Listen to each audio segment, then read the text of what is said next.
It's the show again. It's one shot, one quill again. We did it. It's been a week. We made it. What is this, like 15? I think it is 15, yeah. We got our learner's permit as a podcast. Wow. Ben, can you learn me what it is we do? 15 weeks. On One Shot, One Quill? I'm Spencer, by the way. Can you learn me what it is we do? I'm Ben, by the way. Yeah, we, for 15 Everyone knows that. I say your name all the time, incessantly. It's a tick. On the show, we brainstorm a tabletop RPG one-shot by taking a random plot, 2 random items that we roll for based off of listener suggestions. We mission mash them together, hopefully end up with something which you can then take, add some dungeons and some enemies to, and run at your own table. Brilliant. Why don't you roll us a premise? We got 14 options this week. Yeah, I think if I were to select a premise from our list, I'd probably go with 11. We get so many 11s on this show. I don't know what it is with this dice roller. I just think we're on a new numbers game. I just think we got numbers all wrong. And now whenever I play Catan, I'm just going to stake all my stuff on the 11 tiles. A wandering golem of any kind that is just walking, no matter what's in its direct path, it just keeps walking in one direction. Is that a premise? It is now. All right, so I got to... He would walk 500 miles, and he'd walk 500 more. What are 2 items? First, we got a 3. A 3 out of 17. God, I wish I had the power to just delete Jack's things. But honor binds me. An UpDog. Oh, God. Physically resembles a toy dog with a comical arrow body pointing upwards. Anyone who asks, "What's up, dog?" permanently levitates into the sky at a supersonic rate. UpDog. Our cursed item for this episode. What's the other one? A 7. A 7. Juggler's motivation. 4 juggler balls that explode if dropped, each dealing 3d6 piercing damage, or half upon a DC 15 dex save. That's up to 12d6 total if they drop all of them in a single juggling routine. So we got a golem that is ceaselessly walking forward. If I may tap into some inspiration from a beautiful DM that I've dated for several more than a decade. Spencer, we haven't dated. There's a spider giant mecha golem that, like clockwork, is just running over territory in this like giant woodland area. Okay, so it's like some sort of wild western thing. Yeah, it's like a kooky, crazy spaghetti western. Will Smith. So say this. Will Smithies be destroyed by this giant crossing golem? Who can say? Tommy Lee Jones, was he in that? That's Men in Black. I think he's in everything Will Smith is in, as far as I can tell. Good. And it seems like it's a Jin curse, right? Like he doesn't want to be there. But he has to play along with Will Smith's antics in all these kooky, crazy movies. He just wants to go home and watch Duck Dynasty, but fuck, it's gotta be in another Men in Black. So, this giant golem is like marching through the land in a ceaseless line. It's gonna run over the town. So the townsfolk have asked you, please God, find a way to stop this golem before it runs us over. Okay. Always great for a one-shot because that eliminates the possibility of people being too safe, right? They can't long rest, they can't short rest. You're on a time crunch. Now, I'm just gonna hope Audacity can't pick up the sounds of the tornado from Wizard of Oz coming to take my apartment away. Maybe you can use the UpDog to make the golem fly into the sky. But the question is, how do you get the golem to ask what's up, dog? Now, here's what I think. I think you've got to get someone who is like, maybe they're wearing plate armor, or maybe it's a different golem. But you got to get them right underneath the spider golem that's going to destroy the town with the UpDog then get them to say, "What's up, dog?" And then they go through it like a bullet. Okay. All right. So it's a noble, applaudable, honorable sacrifice this person's making, perhaps against their own better judgment. My wonder is, do you take, maybe there's like a town simpleton? Oh no, this feels wrong. So maybe but it's got to be a real Dumbo. There's a real town chuckle nuts. Maybe it's not like maybe it's like there's a guy who's, he always does the arm wrestling in the tavern, and he thinks that he can withstand anything. So you're like, all right, put on this vaguely bullet-shaped helmet. Go stand underneath the golem and say, "What's up, dog?" It's a pretty solid idea. I'm thinking, what was our... Holy shit, how did I already forget what our other one was? Juggler's balls? Motivation. Yeah. So the 4 juggler balls that each of them does 3d6 if you drop it. 3d6 piercing if dropped. Okay, Jack, I'm just going to help you out here. 3d6 fire damage because they explode. Unless they're a fucking frag grenade. No, it's piercing. They turn into knives. Or are you juggling caltrops and you just don't know what caltrops are? And you're dropping them on your foot or something.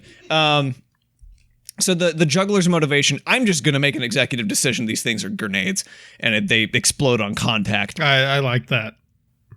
So maybe juggler's motivation here could be of some use. I'm thinking if not a direct role in the story, juggler's motivation could be one of several items being sold, including the UpDog, by a conniving, miserly old merchant in town. This piece of shit knows that this item could very well save the town from the golem, but I mean, that's also a captive market, and he's gonna upcharge all this shit.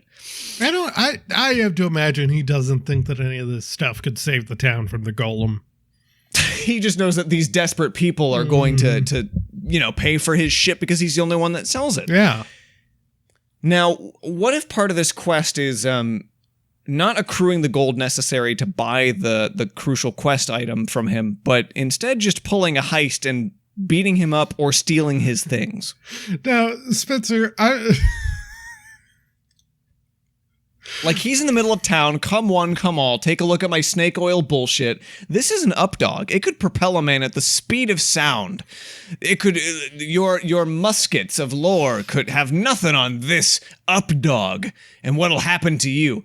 I think it has to be a heist, because I don't like the idea of sanctifying stealing from this merchant by kicking his ass. What's the difference, Ben? What's the difference in stealing things in the middle of the night and beating him up in the afternoon and taking them from him?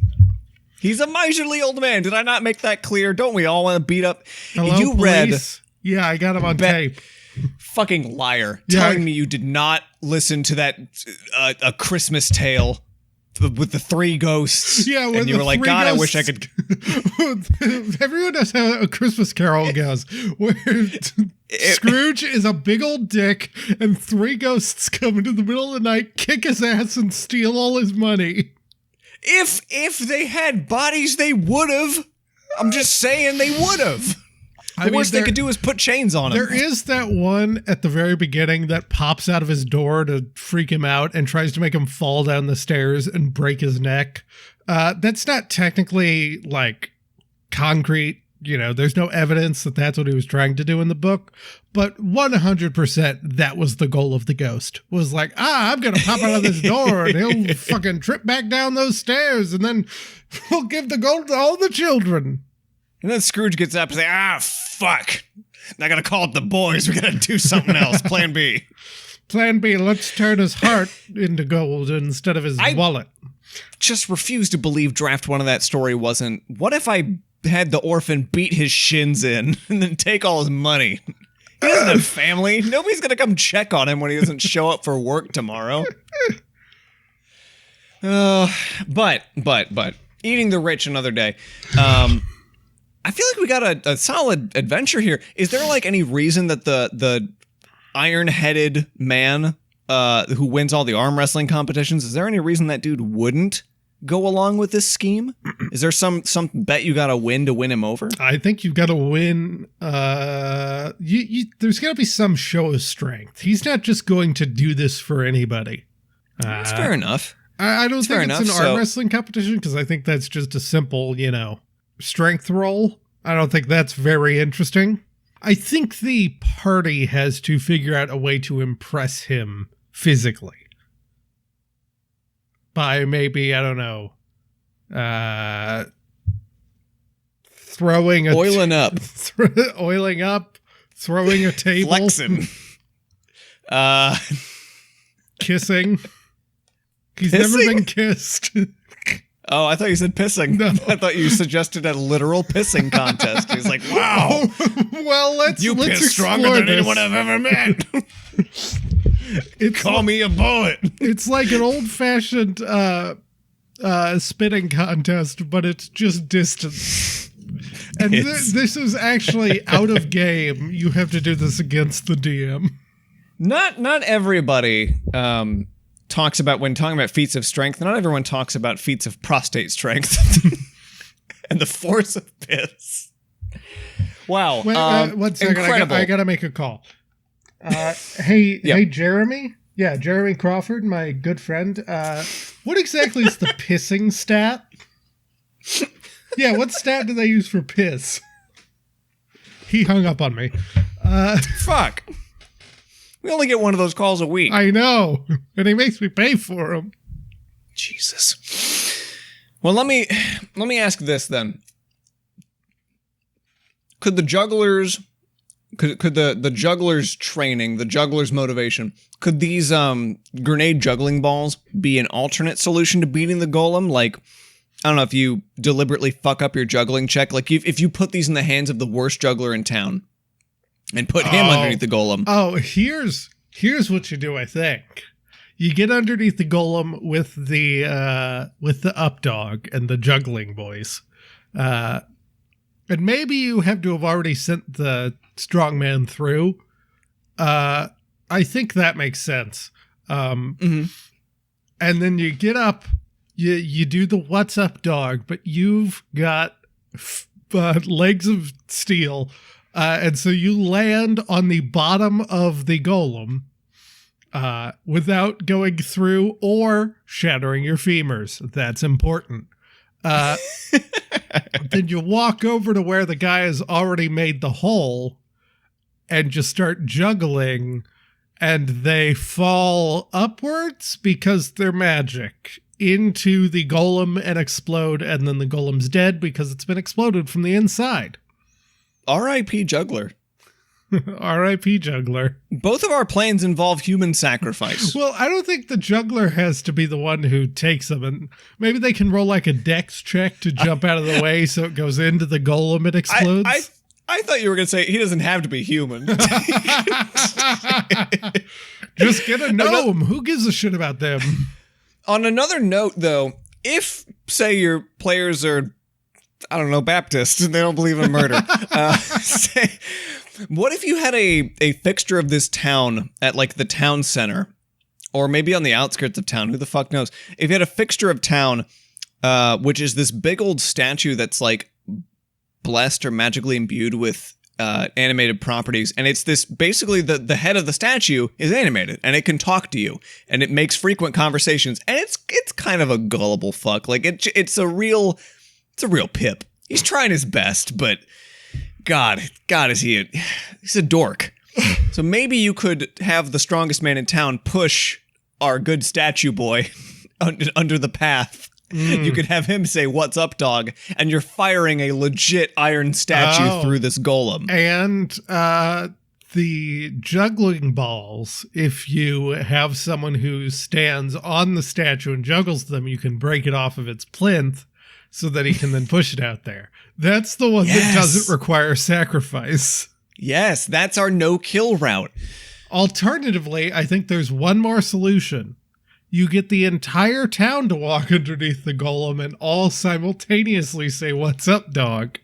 And then they all lift up, and them and the golem go into space. Perfect. Then there's just a bunch of free real estate for you to take over. That's the evil Fable ending, where you then get That's to the buy Scrooge all route. of the houses and rent them out for exorbitant prices. That's your Scrooge evil % route, where no ghosts knocked him down the stairs. Where you send the ghosts to scare the shit out of the children. To make him work harder. Oh, all right. Ben, what do we call this one? What about Igsy Bigsy Spider? I kind of like Igsy Bigsy Spider, because we've been running on the golem being a big spider mech. Yeah. Igsy Bigsy Spider. I like it. Thanks again for choosing One Shot, One Quill, a fantasy tabletop podcast where hopefully we've given you enough ideas to do all the hard work and come up with mechanics for your game. Ben, do you want to thank the people? Yeah, thanks to the people. Awesome. Yeah, the village people, those people without hats, the people at work, Foster the people. We the people. Oh, fuck them. Well, if you're part of We the People, or any other set of people, and you want to send us suggestions for... Dog people.